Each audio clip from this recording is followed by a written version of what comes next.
अस्सलाम वालेकुम viewers, welcome back to my YouTube channel. आजकल शुगर की जो बीमारी है वो बहुत ही कॉमन होती जा रही है, यानी कि हर घर में शुगर का एक पेशेंट पाया जाने लगा है। ये पेशेंट जो है वो दो कैटेगरी में डिवाइड होते हैं, टाइप 1 और टाइप 2। टाइप 1 डायबिटिक पेशेंट जो है वो इंसुलिन डिपेंडेंट होते हैं, जबकि टाइप 2 पेशेंट जो है वो मेडिसिन के जरिए ही अपना इंसुलिन लेवल जो है वो कंप्लीट कर रहे होते हैं। स्पेशली टाइप 2 पेशेंट जो मेडिसिन शुगर की यूज कर रहे होते हैं, उनमें एक बहुत ही इंपॉर्टेंट मेडिसिन का ग्रुप है जिसका नाम सल्फोनाइड यूरिया है। वैसे तो इस ग्रुप में बहुत सी मेडिसिन आती है, लेकिन जो इसमें एक इम्पोर्टेंट मेडिसिन है उसका नाम ग्लेमिप्राइड है। ग्लेमिप्राइड जो है वो शुगर की मेडिसिन में यूज होने वाली एक बहुत ही कॉमन मेडिसिन है जो मुख्तलिफ ब्रांड नेम से मार्केट में अवेलेबल होती है, लेकिन आज हम जिस ब्रांड का जिक्र करने वाले हैं उसका नाम है गैट्रल। गैट्रल शुगर के हर दूसरे पेशेंट में यूज होने वाली एक कॉमन और फेमस ब्रांड की मेडिसिन है, जो कि मुख्तलिफ स्ट्रेंथ में मार्केट में अवेलेबल होती है, जो 1 mg से लेकर 4 mg तक अवेलेबल होती है।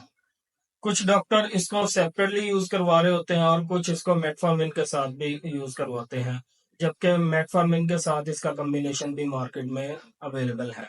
अब अगर हम बात करें इसके यूजेस की, तो बेसिकली जो गैट्रल होती है वो हमारी पेंक्रियाज में मौजूद बीटा सेल्स के साथ अटैच हो जाती है, जहां से हमारा इंसुलिन अखराज हो रहा होता है।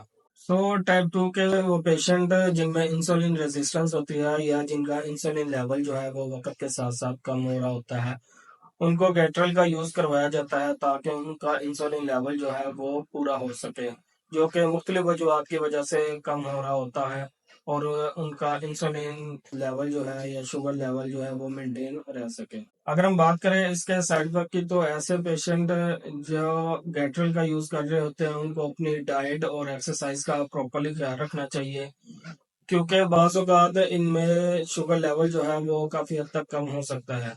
ये लेवल इस हद तक कम हो सकता है कि ये पेशेंट जो है वो सिम्टोमेटिक हाइपोग्लाइसीमिया का शिकार भी हो सकते हैं, जिसकी वजह से बहुत से मसाइल जो है वो जन्म ले सकते हैं।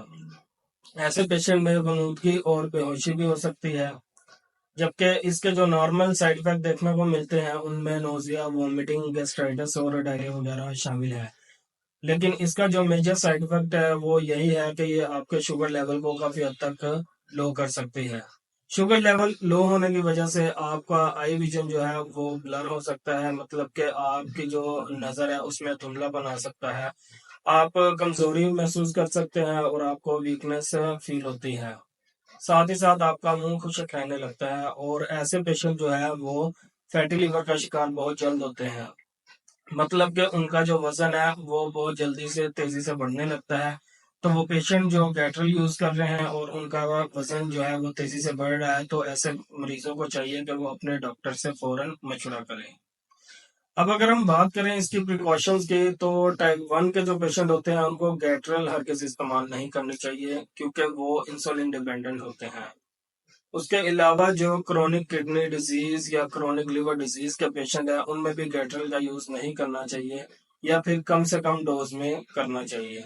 साथ ही साथ ड्यूरिंग प्रेगनेंसी और लैक्टेशन के दौरान भी गैट्रल का इस्तेमाल नहीं करना चाहिए, या फिर अपने डॉक्टर के मशवरे के मुताबिक ही करना चाहिए। अब अगर हम बात करें इसकी डोज की, तो अगर आप सेपरेटली गैट्रल यूज कर रहे हैं तो इसको मोस्टली सुबह नाश्ते से पहले ही इस्तेमाल करवाया जाता है, लेकिन अगर आप मेटफॉर्मिन के कॉम्बिनेशन के साथ इस्तेमाल कर रहे हैं तो इसको खाने के फौरन बाद या खाने के दौरानिया में भी इस्तेमाल करवाया जाता है। तो अगर आप गैट्रल अलोन यूज कर रहे हैं तो बेहतर है कि आप इसको सुबह नाश्ते से पहले ही इस्तेमाल करें। तो गाइज ये थी आज की वीडियो अगर अच्छी लगी हो तो वीडियो को लाइक और शेयर जरूर कीजिएगा। साथ ही साथ इसी तरह की मजीद इंफॉर्मेटिव वीडियोस के लिए हमारा चैनल सब्सक्राइब करें। मिलते हैं अगली इसी तरह की किसी मजीद इंफॉर्मेटिव वीडियोस में, तब तक अपना ख्याल रखें। अल्लाह हाफिज।